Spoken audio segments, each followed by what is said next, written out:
guest, Missy Carlson, delivering a speech titled El Diablo. Missy Carlson.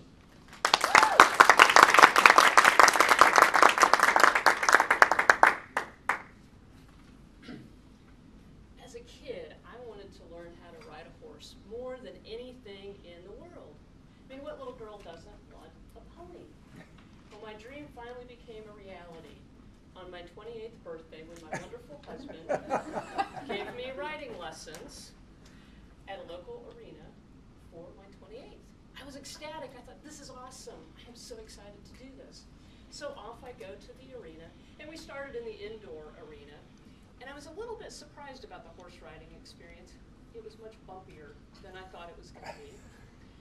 And the ground was much farther down when I was on top of that horse than I thought it would be. But things went quite well in the indoor arena, and so by springtime, I graduated to the outdoor arena. And there is just something amazing about riding a horse in that fresh spring air outside. I loved it.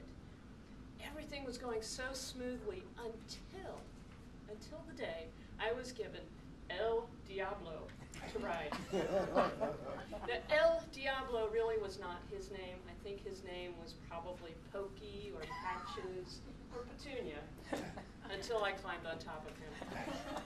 El Diablo and I were just meandering around the outdoor arena, nice and calm, when the instructor told me to have him trot. Well, at the same time I was giving him that command, he was getting bit in the backside by something. And he took off like a rocket. The instructor later said, I have never, ever seen that horse move that fast. Great. So here I am on El Diablo, headed for the gate, and I thought, I was inexperienced, so I panicked. I didn't quite know what to do. But I thought, I do not want to leave this arena on top of this horse, because I have no idea where I'm headed. So I reined him in hard to the right. And about that time, he said, well, enough of this noise, and he came to a complete screeching stop. I can tell you at that point, I proved all of Newton's laws of physics. I was launched into flight over El Diablo.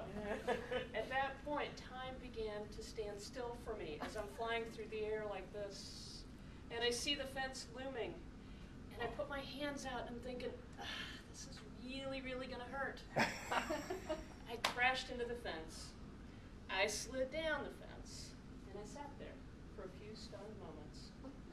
And then I began to take inventory of my body parts, making sure that everything was attached as it should be and everything was moving. And as I sat there, I realized I have a choice to make.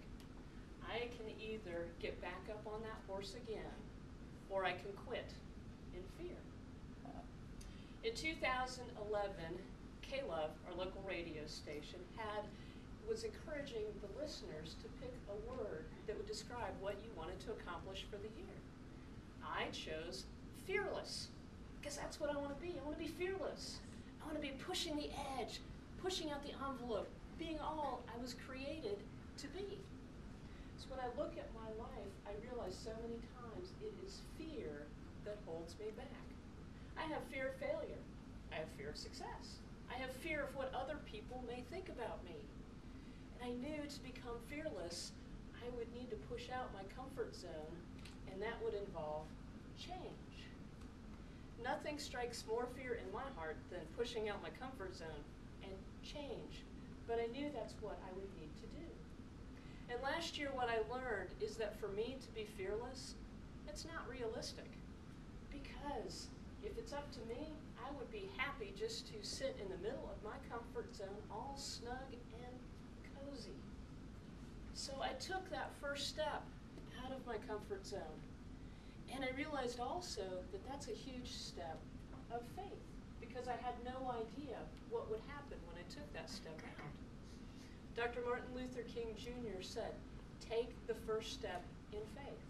You don't need to see the entire staircase. Just take the first step. So I took a step, and another, and another.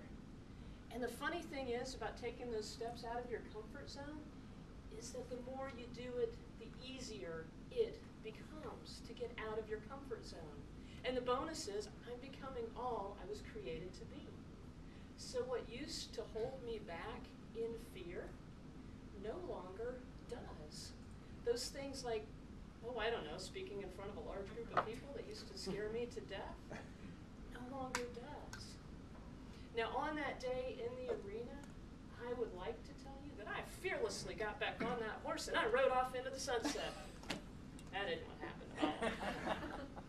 I fearfully crawled back up on that horse and I walked around the arena. But I got back on that horse. Why is it important to take those fearful steps in faith out of your comfort zone? Because that's where you will find out all the amazing things that God has planned for your life. What about you? Are you sitting smack dab in the middle of your comfort zone, all snug and cozy?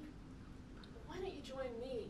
Let's take those steps out of our comfort zone and find out all the amazing things planned for your life.